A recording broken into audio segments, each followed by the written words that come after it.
Hi hello.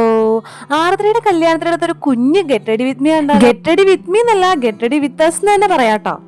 ഞാൻ എടുത്തേക്കുന്ന ഈ സാരി ഉണ്ടല്ലോ, ഇതെന്റെ അമ്മയുടെ സാരി കേട്ടോ. നല്ല പഴക്കമുള്ള സാരിയാണ്. എനിക്ക് എന്തോ ഇത് കണ്ടപ്പോൾ ഉടുക്കണം തോന്നി.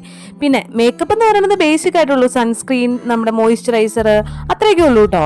അതിനുശേഷം ഞാൻ എന്റെ കണ്ണ് നല്ല കട്ടിക്ക് എഴുതി കൊടുത്തു, പിരിക് എഴുതി കൊടുത്തു, കണ്ണിന്റെ മേളിൽ ഐലൈനറും എഴുതി കൊടുത്തു കേട്ടോ.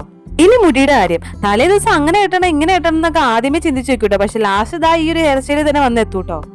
സ്ഥിരം കെട്ടി ഈ ഒരു ഹെയർ സ്റ്റൈൽ ഇപ്പൊ ഭയങ്കര എളുപ്പമായിട്ട് മാറിട്ടോ. ആദ്യം ഞാൻ ഒരു ബ്ലാക്ക് സ്റ്റിക്കർ പൊട്ടായിട്ട് തൊട്ടത്. അതെനിക്ക് ഇഷ്ടപ്പെടാത്ത ഞാൻ ഐലൈനർ വെച്ചതിന് ഒരു പൊട്ടുകൂടായിരുന്നു ചെയ്തേട്ടോ. 9 മണിക്കായിരുന്നു കല്യാണത്തിന്റെ മുഹൂർത്തം. അത് കാരണം ഞാൻ എല്ലാം പെട്ടെന്നായിരുന്നു കേട്ടോ. ബ്രേക്ക്ഫാസ്റ്റ് കഴിക്കാനൊന്നും സമയം കിട്ടില്ല. അപ്പൊ ബ്രേക്ക്ഫാസ്റ്റ് എനിക്ക് വാരി തന്നത് എന്റെ സ്വന്തം ഹസ്ബൻഡ് ആണ്. എന്റെ കയ്യിലാണെങ്കിൽ ആകെ ഒരു കുപ്പിയോളം മാത്രമായിട്ട് ഉണ്ടായിരുന്നുള്ളൂ. കാരണം ബാക്കിയെല്ലാം ഞാൻ പാക്ക് ചെയ്ത് വെച്ചേക്കാണേ കൊണ്ടുപോകാനായിട്ട്. ഞാനിട്ടേക്കുന്ന ഈ മാല ഉർവശിന്ന് എടുത്താണ് കേട്ടോ. 500 രൂപയായിട്ടോ ഇതിനുണ്ടായിരുന്നുള്ളൂ. ഞാൻ എന്റെ കല്യാണത്തിന്റെ തലേന്നത്തെ പരിപാടിക്ക് വേണ്ടി എടുത്താണേ. ഞാൻ എന്തൊക്കെ ഇട്ടാലും ലിപ്സ്റ്റിക് ഇട്ടാണല്ലോ ആ ലുക്ക് അങ്ങ് കംപ്ലീറ്റ് ആവുള്ളൂ. അപ്പൊ ലിപ്സ്റ്റിക് ഒക്കെ ഇട്ട് ഞാൻ ഇങ്ങനെ റെഡി ആയേ. ഈ ലിപ്സ്റ്റിക് എന്ന് പറയുന്നത് ഡാസ്ലറിന്റെ ആട്ടോ. 2 ഷെയ്ഡ് ഞാൻ മിക്സ് ചെയ്താണ് ഇട്ടത്. സാരിയൊക്കെ ധൃതി പിടിച്ചു കൊടുത്താലും മെനയായെന്ന് പോലും എനിക്ക് അറിയില്ലായിരുന്നു കേട്ടോ. അങ്ങ് കൊടുത്ത് ഓടി പോവായിരുന്നു. എന്നാൽ ഞാൻ പ്രതീക്ഷയേക്കാൾ നന്നായിട്ട് തന്നെ കൊടുക്കാൻ പറ്റിട്ടോ എനിക്ക്. എങ്ങനെയുണ്ട് ഞങ്ങൾ രണ്ടുപേരും കാണാനായിട്ട്? നല്ലതാണോ? അപ്പോ ഞങ്ങളുടെ ഈ കുഞ്ഞ് ഗെറ്റഡി വിത്ത് മീ ഇഷ്ടമായ എല്ലാവരും ലൈക്ക് ചെയ്യണം, കമന്റ് ചെയ്യണേ. അപ്പൊ ഓക്കെ, ബൈ.